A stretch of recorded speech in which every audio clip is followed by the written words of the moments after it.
Hello friends, నా ఛానల్కి స్వాగతం అండి. నేను మీకు చందమామ కథల్లో బేతాళ కథలో చదివి వినిపిస్తున్నానండి. ఫ్రెండ్స్, ఇది బేతాళ కథల సిరీస్ అండి. స్టార్ట్ అయిన దగ్గర నుంచి నేను చదివి వినిపిస్తున్నాను. ఈ కథలు చాలా బాగుంటాయి, తప్పకుండా వినండి. అండ్ నా ఛానల్ని ఎవరైనా సబ్స్క్రైబ్ చేసుకోకపోతే ప్లీజ్ సబ్స్క్రైబ్ చేసుకోండి. మంచి స్టోరీస్ మీకు మంచి తెలుగులో చదివి వినిపిస్తూ ఉంటాను. ఈ కథ పేరు రాజయోగం. పట్టువదలని విక్రమార్కుడు చెట్టు వద్దకు తిరిగి వెళ్ళి చెట్టుపై నుంచి శవాన్ని దించి భుజాన వేసుకుని ఎప్పటిలాగే మౌనంగా శ్మశానం కేసి నడవసాగాడు. అప్పుడు శవంలోని బేతాళుడు, రాజా, రాసిపెట్టిన దాన్ని తప్పించటానికి చేసే ప్రయత్నం ఎంత నిరుపయోగమో, దాన్ని నిజం చెయ్యటానికి చేసే ప్రయత్నం కూడా అంత నిరర్థకమే. అందుకు నిదర్శనంగా నీకొక కథ చెబుతాను. నీలాగా మానవయత్నం చెయ్యగలవాడు మరొకడు ఉండబోడు గనుక శ్రమ తెలియకుండా శ్రద్ధగా విను అంటూ ఇలా చెప్పసాగాడు. పూర్వం చందనపురాన్ని నందనవర్మ అనే రాజు పాలిస్తూ ఉండేవాడు. ఆయనకు లేక లేక ఒక కొడుకు కలిగాడు. రాజు తన ఆస్థాన జ్యోతిష్కుణ్ణి పిలిచి రాజకుమారుడు జాతక చక్రం వేసి పట్టుకురమ్మన్నాడు. జ్యోతిష్కుడు ఇంటికి చేరేసరికి ఆయన భార్య కూడా ఒక కొడుకును కన్నది. జ్యోతిష్కుడు రాజు కొడుకు జాతక చక్రంతో పాటు తన కొడుకు జాతక చక్రం కూడా వేసి రెంటిని చాలాసేపు పరిశీలించి ఆశ్చర్యపోయాడు. ఎందుకంటే తన కొడుకు 20వ ఏట రాజయోగం ఉన్నది. అదే వయసులో రాజకుమారుడికి 2 ప్రాణగండాలున్నాయి.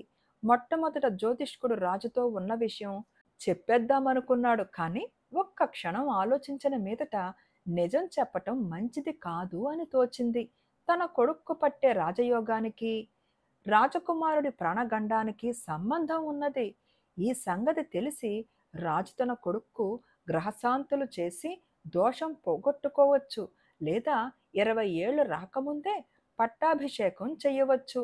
ఇలా ఆలోచించి జ్యోతిష్కుడు రాజుతో అబద్ధం చెప్పడానికే నిశ్చయించుకొని, మహారాజా, యువరాజు జాతకం దివ్యంగా ఉన్నది.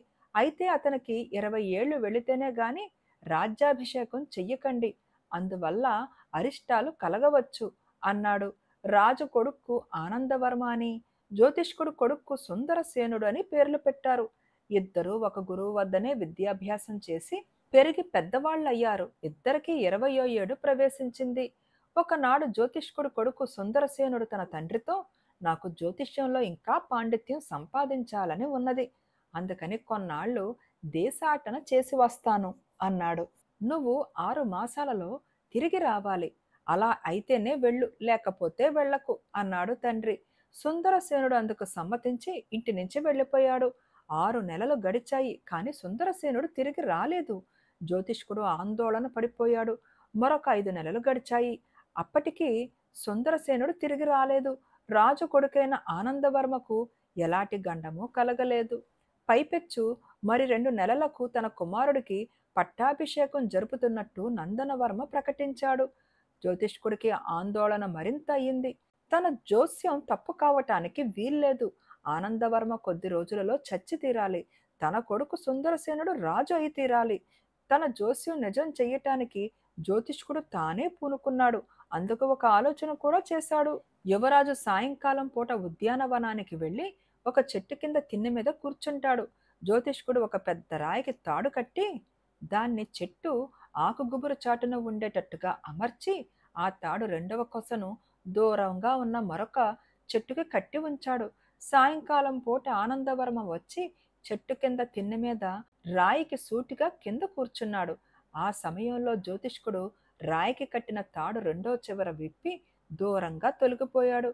అదే క్షణంలో యువరాజు తిన్నెపై నుంచి లేచి ఎదురుగా కనిపించిన అందమైన పువ్వును ఆఘ్రానించబోయాడు.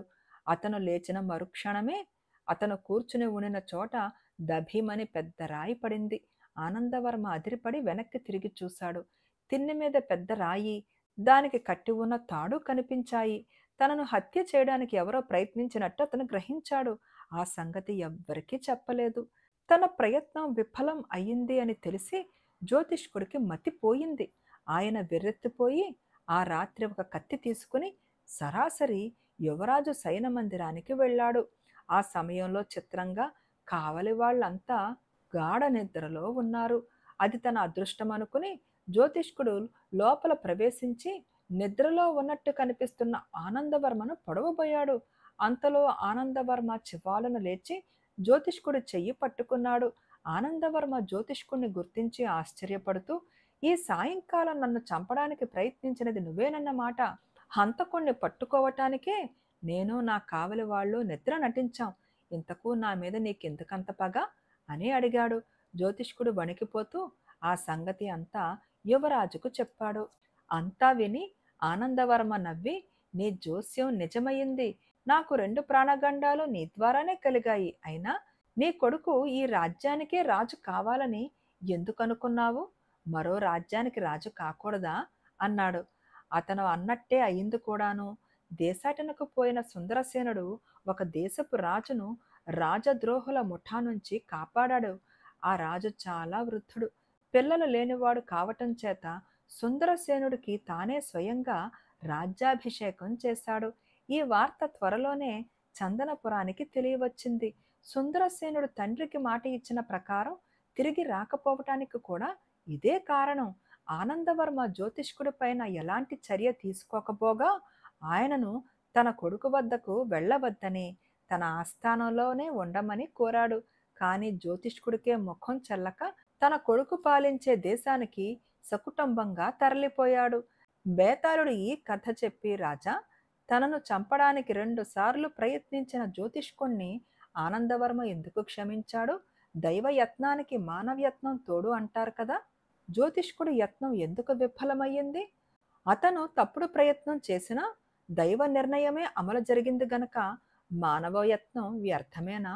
ఈ సందేహాలకు సమాధానాలు తెలిసి కూడా చెప్పకపోయావో నీ తల బద్దలవుతుంది అని అన్నాడు. దానికి విక్రమార్కుడు జ్యోతిష్కుడి జోస్యం అమోఘమని ఆనందవర్మ గుర్తించి అతన్ని తన ఆస్థానంలోనే ఉండమన్నాడు.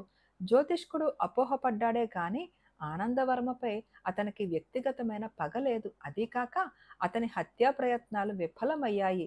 అందుచేత ఆనందవర్మ జ్యోతిష్కుణ్ణి క్షమించాడు. అతను చాలా ఆత్మ నిగ్రహం కలవాడు అనటానికి సందేహం లేదు. పోతే జ్యోతిష్కుడు మానవయత్నం ఎంత అపోహతో కూడుకున్నదైనా వ్యర్థమైంది అనటానికి వీలు లేదు. ఆ ప్రయత్నం ఫలితంగానే ఆనందవర్మకు రాసిపెట్టి ఉన్న గండాలు కలిగాయి అని చెప్పాడు. రాజుకు ఈ విధంగా మౌనభంగం కలగగానే బేతాళుడు శవంతో సహా మాయమై తిరిగి చెట్టెక్కాడు. ఫ్రెండ్స్, ఈ కథ నచ్చిందా అండి? నాకైతే ఈ కథ చాలా బాగా నచ్చిందండి. మీకు నచ్చితే తప్పకుండా కామెంట్ చేసి చెప్పండి. మీ కామెంట్స్ నాకు చాలా వాల్యుబుల్ అండి. And thank you.